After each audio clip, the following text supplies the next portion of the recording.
This was in early 2023. I had just moved back to my hometown after finishing college and was desperate to get any kind of work. Rent was overdue. My car insurance was about 2 laps, and every job I applied for either wanted years of experience or paid next to nothing.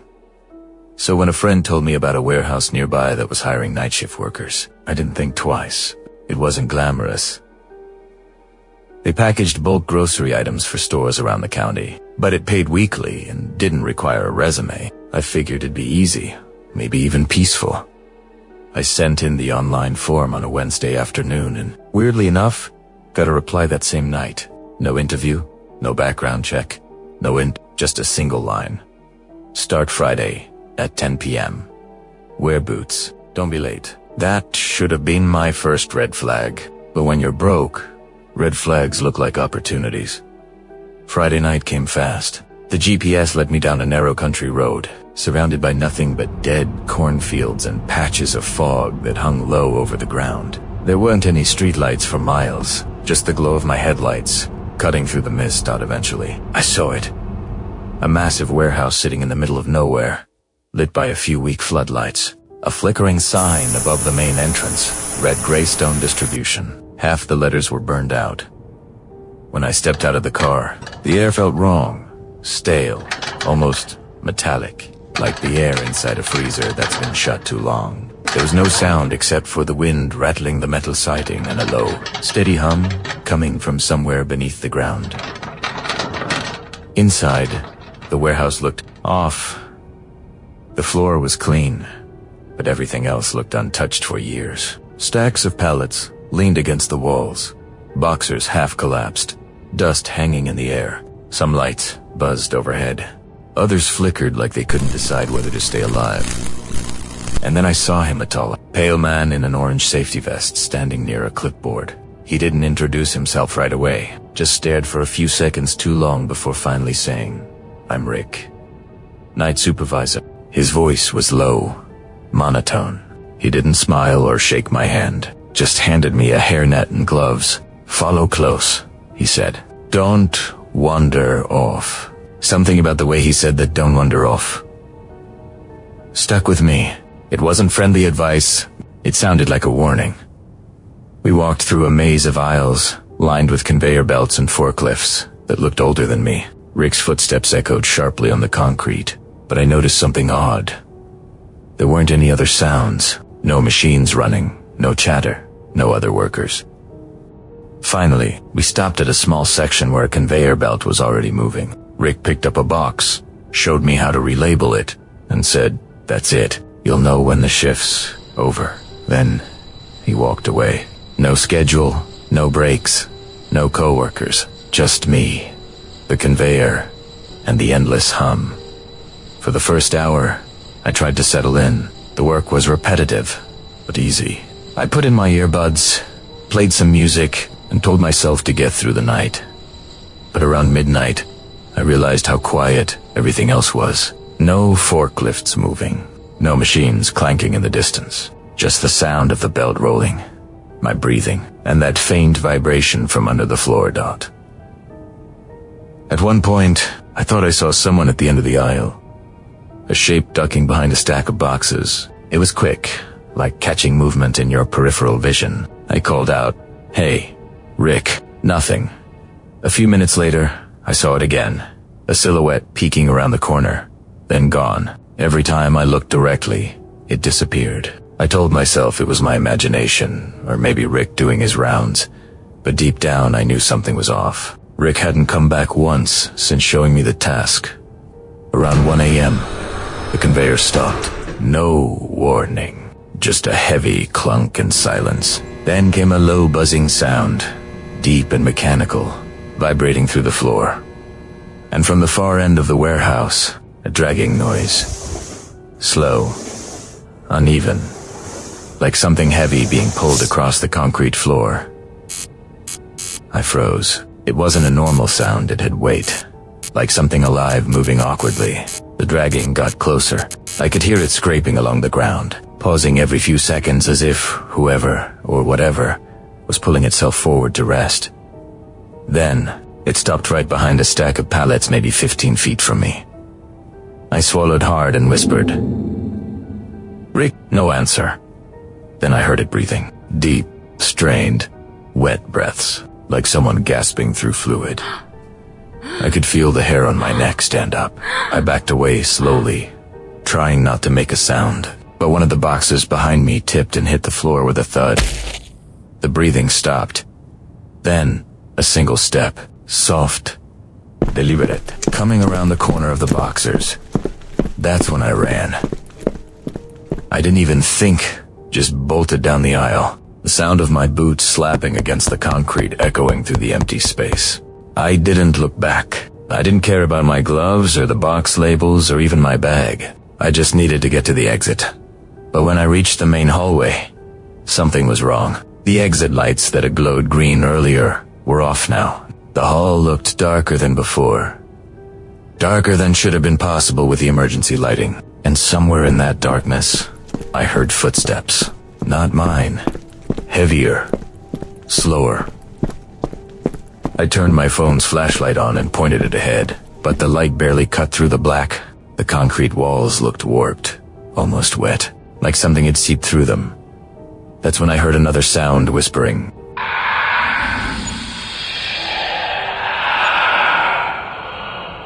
Low, breathy, like two people speaking just out of earshot. Only the words weren't English. I ran faster. The door to the parking lot was visible now, a rectangle of faint moonlight through the glass. I slammed into it, burst outside and froze. Rick was standing in front of my car. Not moving, just standing there in the dark, facing me. I shouted, "Rick, what the hell is going on?" He didn't move. Didn't blink. As I got closer, I saw his vest was ripped down the back, the fabric soaked dark like it had been dragged through oil. And his neck, it looked wrong. Bruised. Swollen. Like something had crushed his throat from the inside out. Then his mouth opened, whoosed slightly, and a sound came out. Not a word, not a breath, but a wet, guttural gurgle. I stumbled backward, fumbling for my keys. He took a step forward, slow and stiff, like a puppet on strings. That's when I ran to my car, got in, and floored it. In the rearview mirror, I saw him still standing there in the floodlight glow. Had tilted eyes, following me as I drove away. The next morning, I tried to convince myself it was some messed up prank. Maybe the warehouse was closing down and they'd staged something to scare off workers. But when I checked the number from my hiring email, it said disconnected. I drove back later that afternoon. The place looked even worse in daylight. Boarded windows, cracked pavement, weeds growing through the asphalt. The gray stone distribution sign was gone. A weathered for lease notice was stapled to the door. I asked around at a nearby gas station, and the cashier told me the warehouse had been abandoned since 2019 after an accident killed 2 night shift workers. She said, people still heard humming from the ground at night, like the machines were still running. She laughed when I mentioned the name Rick. According to her, that was the name of the supervisor who died there. I drove home in silence, my hands shaking the whole way. Sometimes, late at night, I'll hear that same low buzzing sound coming from the walls of my apartment, and I swear, if I listen close enough, I can still hear breathing beneath it.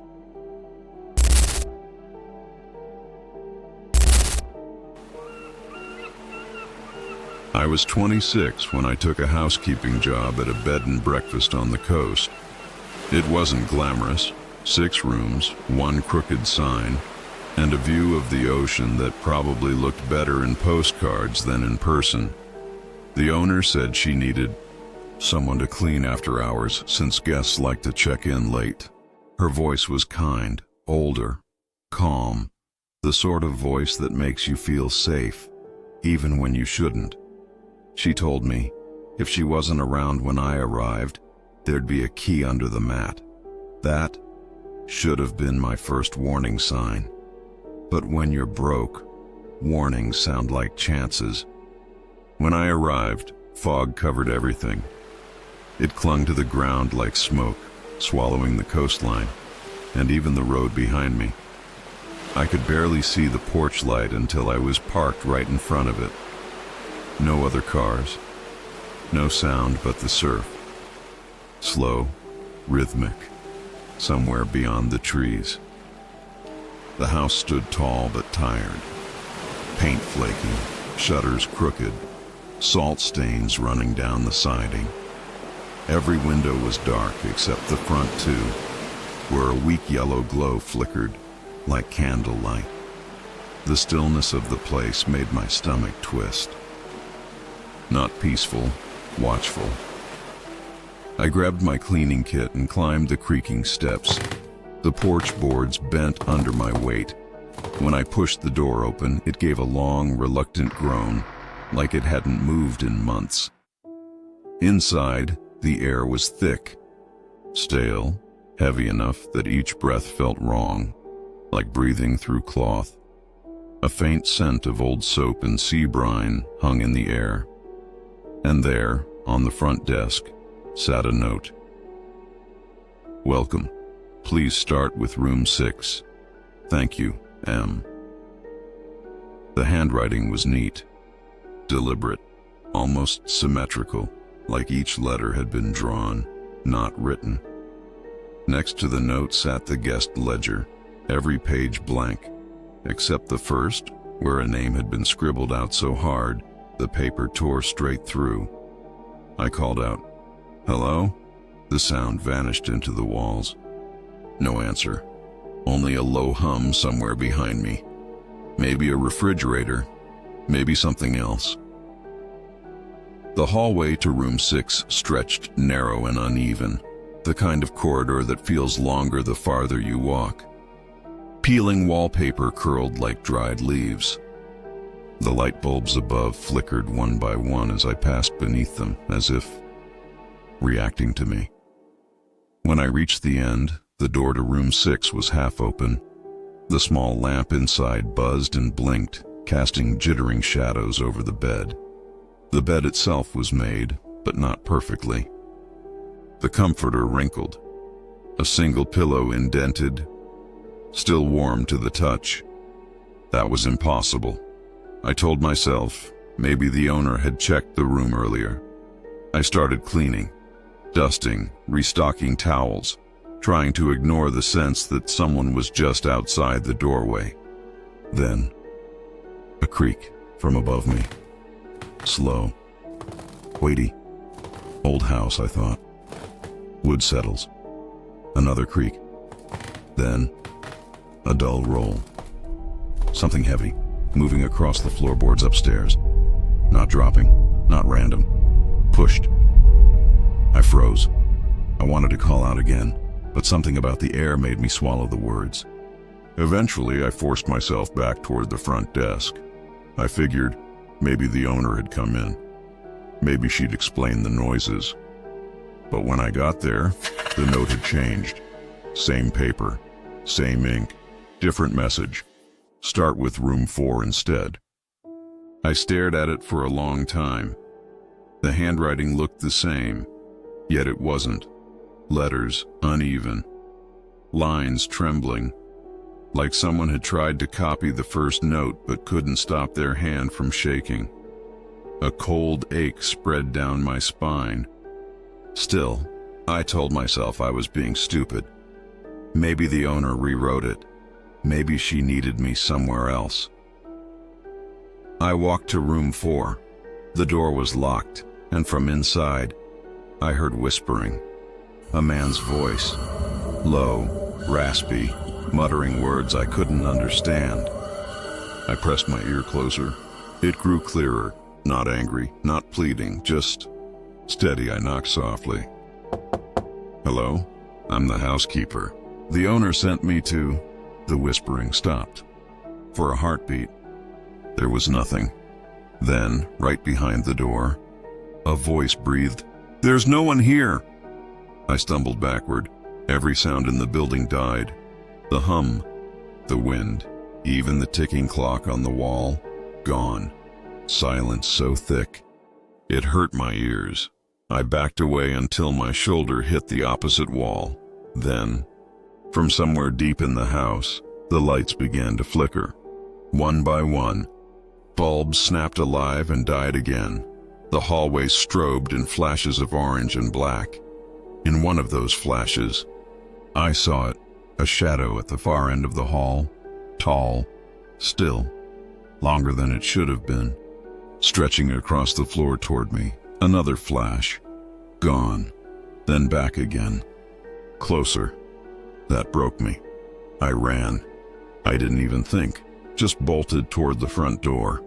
When I reached it, the mat was flipped. The key was gone.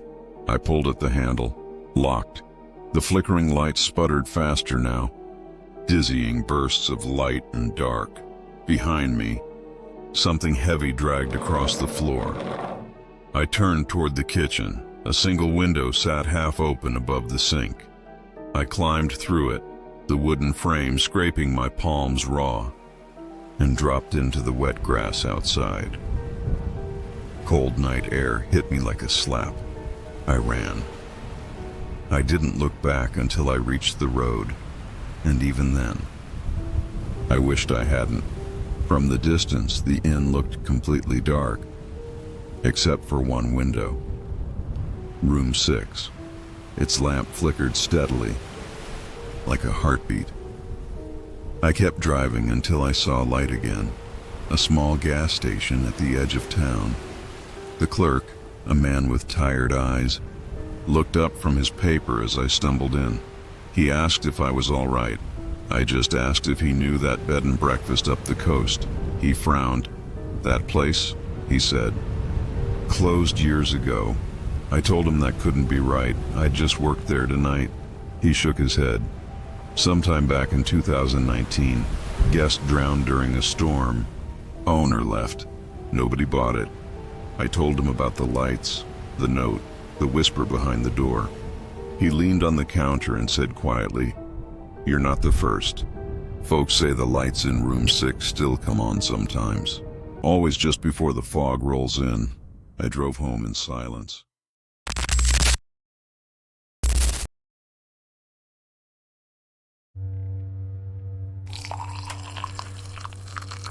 Back in 2021, I got hired at a small call center in the next town over. It wasn't a fancy job, minimum wage, long hours, but steady. I needed the money. The ad said overnight shift, quiet environment, immediate start. That last part sold me. Immediate start. No interviews, no waiting. When I showed up, the place looked wrong. It was a 3-story building, old brick, with fogged-up windows and a faded sign that just said Harker Communications. The door creaked when I opened it. Inside smelled like dust, cold coffee, and burnt wiring. A man in a hoodie waved from the back desk. "Ethan," he said. He looked exhausted, eyes red, hands shaking. He gave me a 10-minute walkthrough that barely made sense. Phones here, log in there, don't touch the system panel unless it crashes. Then he left me to get comfortable. The workroom was in the basement. A narrow staircase led down, way longer than it should have been for one floor. Halfway down, the air changed, colder, heavier. At the bottom were rows of cubicles, old computers that buzzed when you turned them on, and the constant hum of ceiling fans. The fluorescent lights flickered just enough to make your eyes ache. 3 of us worked nights: Ethan, me, and a woman named Tessa. She barely spoke, polite nods, half smiles, and that was it. At first, everything was normal. Calls came in every few minutes, routine customer stuff, complaints, surveys, wrong numbers. It was quiet enough that I could hear my own typing echo down the hall. But around midnight, things started feeling off. Ethan said he was going for a smoke upstairs. Tessa said she was heading to the lounge for her break. That left me alone in that humming basement. 10 minutes passed. 15. Then I heard it. At first, I thought it was one of the computers freezing. Then I realized it was coming from behind the wall, metallic, steady, like fingernails tapping on pipes. I tried to ignore it. Old building, bad plumbing, that's what I told myself, but the clicking started changing, matching my movements. When I tapped my keyboard, it tapped back. When I shifted my chair, it echoed the rhythm a split second later. It wasn't random. It was copying me. The air felt colder. Static buzzed through my headset, even though no call was live. And then, through the static, a voice. Low, breathless, almost gentle. It said, "Don't go upstairs." I froze. It didn't sound like Ethan. Didn't sound like Tessa either. I ripped the headset off so fast it hit the floor. The noise stopped. Everything went still, except the faint hum of the servers behind me. I called out, "Ethan? Tessa?" No answer. I ran down the hallway to the lounge. Empty. Her coffee cup sat on the table, still steaming, but her bag was gone. I checked the door by the staircase. It was locked. From the outside. I started pounding, shouting for help. My voice echoed back to me, but wrong.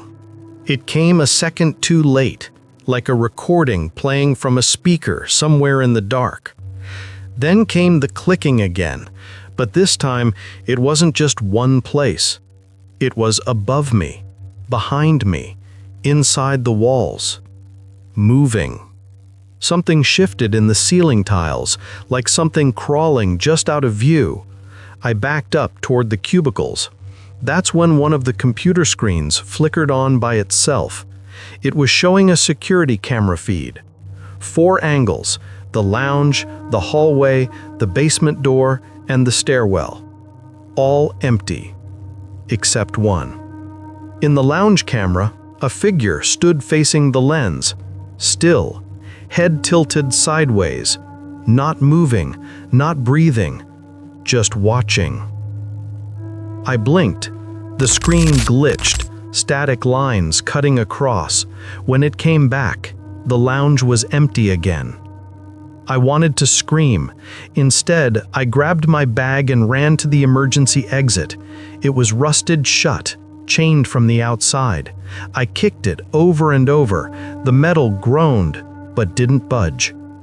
Then I heard something behind me. Faint, dragging footsteps. Slow, uneven. Coming closer. My phone buzzed. Unknown number. I answered without thinking. Static. Then the same voice whispered, "Don't go upstairs." The phone went dead. I kicked the exit again. This time, the lock snapped, metal screeching against concrete. I pushed through and stumbled into the cold night air. I didn't stop to look back. I ran to my car, shaking so hard I could barely get the keys in. When the engine finally started, I drove until the building disappeared from my rearview mirror. When I got home, it was almost 3 a.m. I sat in my car for a while, lights off, just breathing, trying to make sense of it. Maybe it was stress, sleep deprivation. That's what I told myself, until I checked my phone. The call log said I'd answered a number with no digits, just 0000000. The next morning, I called the office number listed in my paperwork. No answer. I tried again that afternoon. Still nothing. Later, I looked up the address online. No Harker Communications. Nothing even close. The listing showed the building as vacant since 2019. I thought maybe I had the wrong place, until I looked at my own contract. The company name was printed clearly, same address, same floor. I didn't know what to think. 2 weeks later, I went back. Curiosity, stupidity, maybe both. The building was boarded up, windows sealed with metal sheets. but someone had spray painted a message across the basement door in big red letters. "Don't go back down." The paint looked fresh, wet in some spots, and next to it in the dirt by the door, I saw something small, half buried. A headset. Same model we used in the call center. Cord snapped, mic bent, and when I picked it up, it clicked. Once, twice, then in a whisper I'll never forget, "He's still down there." When that voice whispered through the broken headset, "He's still down there," I dropped it and stumbled back. The sound wasn't faint. It was close, like someone had said it right beside my ear. I looked around. The street was empty. Just the boarded-up building behind me and the steady hum of a power line overhead. The sky was gray, early morning, the kind of light that flattens everything. I told myself I imagined it, that the voice was just static trapped in the headset, but part of me knew better. That day I couldn't focus. Every time I tried to do something normal, make coffee, check emails, fold laundry, I'd hear faint clicking, sometimes in the pipes, sometimes through my phone speakers, even when it was off. If you're still listening, don't forget to like the video, subscribe for more stories like this, and keep your phone on silent tonight.